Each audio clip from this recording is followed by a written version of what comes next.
Hello, everybody. As you can probably tell from the background, I am not in my usual location today. I am traveling this week for work and have had kind of a long day, but I always can work up the energy for a book chat. So I thought I'd just touch base real quick with a chat about the most recent book that I finished. It is called Why Homer Matters by Adam Nicolson. There is the color cover. Um, I read this electronically.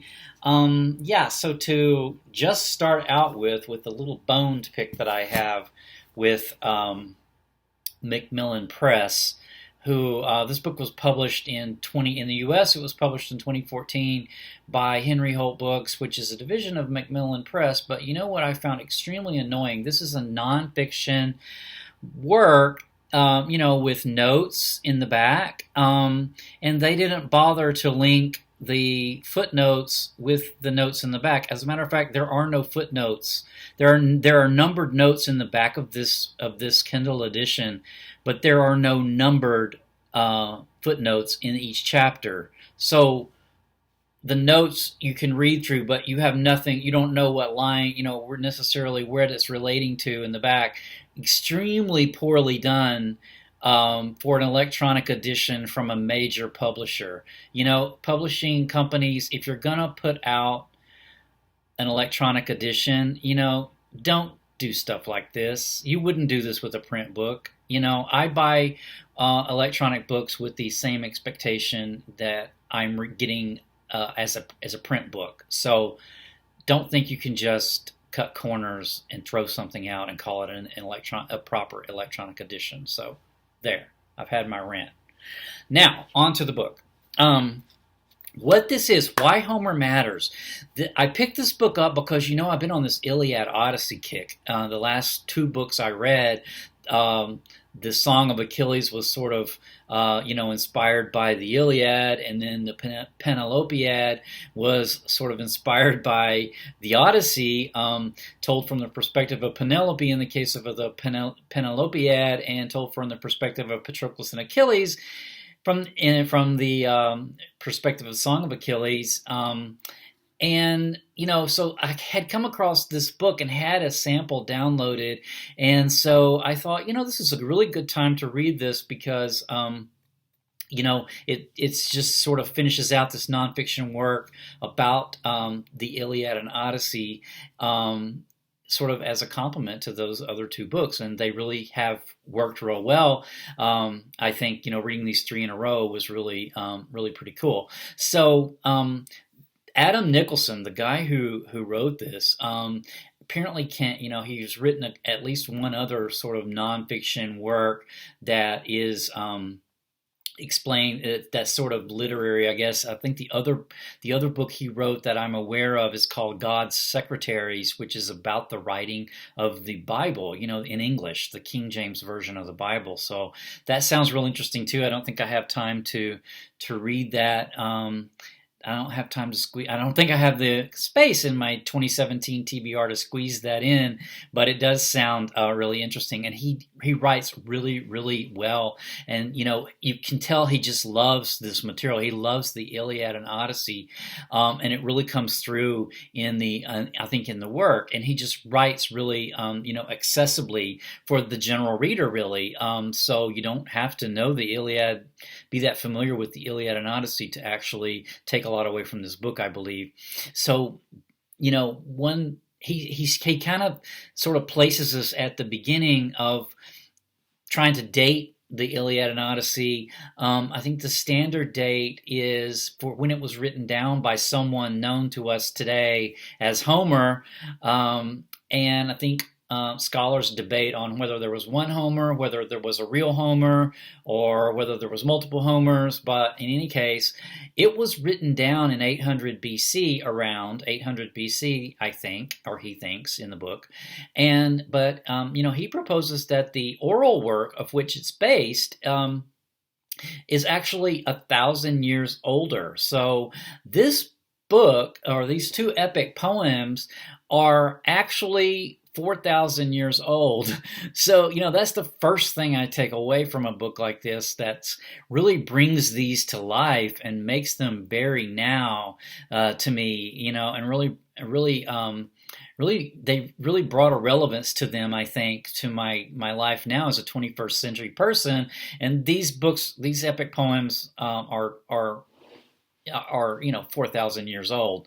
Even if we're just going by the written version, it's 2,800 years old. And I think that's real interesting to think about. When we think about old fiction, we think about something like the 19th century as being old and possibly not relevant to us, and even 20th century stuff a lot of times too. So it's just amazing to me that this work has lasted and has been relevant and has fed culture for that long and continues to do so today.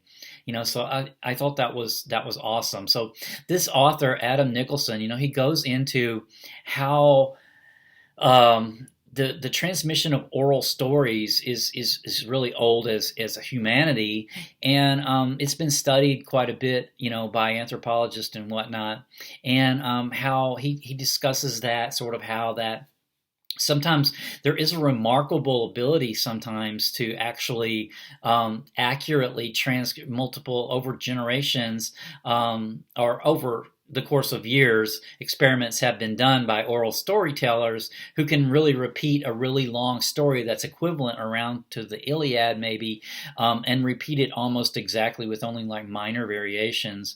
But then there's cultural traditions around the world where storytellers can actually come up with a story and an epic poem, because it's sort of formulaic. They have formulas that they use and can kind of come up with one on the spot. So I thought that was kind of interesting to know, maybe what kind of tradition that this all came from, that these poems came from. Something I hadn't ever really given a lot of thought to, but he spends quite a lot of time explaining the culture of the ancient Greeks that are in the Iliad, and he makes the point that the Greek culture that is sort of described in the Iliad is not like the culture that existed in 800 BC. It's apparent through linguistics and through some of the tools and the weapons that they use, that what they're talking about is a much older time. So they're talking about an earlier stage of their evolution, and he makes the point that they actually are probably, or could be, these stories were being formed sort of around the time that the first Greek-speaking people, came from the Proto-Indo-European people, which the early Greeks actually came from, because we discussed, I did a chat a few books ago about a book that I read called The Horse, the Wheel, and Language, that was about these Proto-Indo-European people and the Proto-Indo-European languages, of which Greek is one. And so, and it talks a lot about the cultures that these Proto-Indo-European peoples came from, and certain characteristics that we know through the study of linguistics that they shared in common. They were very warrior-based. They were very heroic-based. They were very nomadic and somewhat nomadic. I mean, they had some sort of settlements, but cattle. They had cattle, and they domesticated horses originally, and their language spread all the way from Ireland to Western China. So and down Iran and India. So they wound up having this huge influence, and influences us here today, which I won't go into. I discussed it a bit in that book chat if you're interested. But this warrior culture that's described in the Iliad, this first half of this book is focused on this a lot, and it's so violent, and it's something that I've mentioned when I've read in the Song of Achilles and in the Penelopiad, as well as some of the other books that I've read earlier this year pertaining to ancient history, just to how violent that this early Greek society, was. And he is talking about he talks about this warrior type culture. That's this very early culture from whenever the Greek speaking people who became the Greek speaking people originally, migrated down into the Peloponnesus, and how that was sort of a tribal a tribal culture, fractured tribal, a warrior chieftain type based culture, sort of clashing with the Trojans who are in Anatolia. They are also a Proto-Indo-European speaking people, but they actually migrated much earlier, and so they had already settled into this sort of Middle Eastern city-state type urban cultures. And so that clash between Troy being sort of the urban Middle Eastern established, city-based, more cosmopolitan culture with this warrior type tribal chieftain culture of Greece, and the conflict there between Greece and Troy, and how that played out, in the epic poems.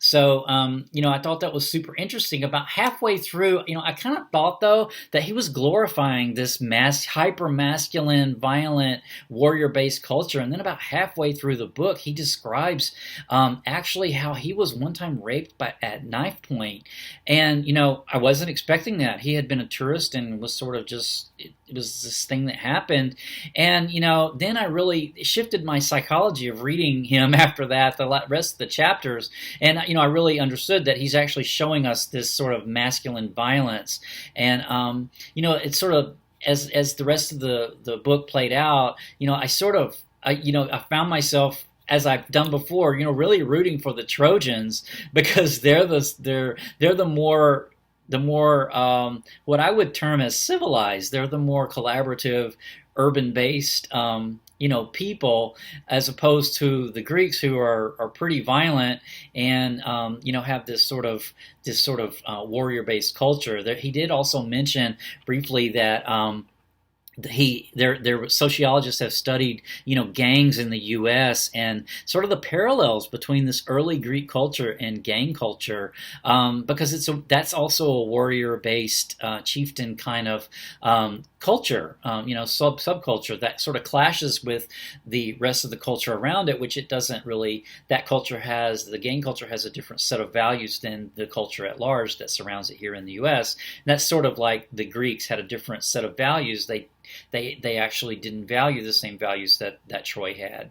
So I thought that was real cool. Finally it left me thinking, I really wish the Greeks, hadn't been so violent. But then, if things hadn't worked out exactly the way they did, Europe wouldn't have developed the way that it did, and then we wouldn't be here as we are. Whether or not that's good or not in time, it's really impossible to say. And I kind of touched on that in the chat about the movie Arrival, which kind of talks about this kind of thing. Like, if you could know the future, would you change your present? And so that's real cool. I also have a book that's gonna explore that topic. That's on my 2017 TBR, so that'll be coming up soon. I think I'm going to run out of time, though, so I'm going to have to stop talking about this book, I think, although I could go on and on and on, because there was a lot of really good information in there. I have a whole different perspective now about the Iliad and the Odyssey. I see its beauty, and I see its violence as well, and I see its ancient. I really feel its ancientness, but then I also feel its relevance. So a lot of different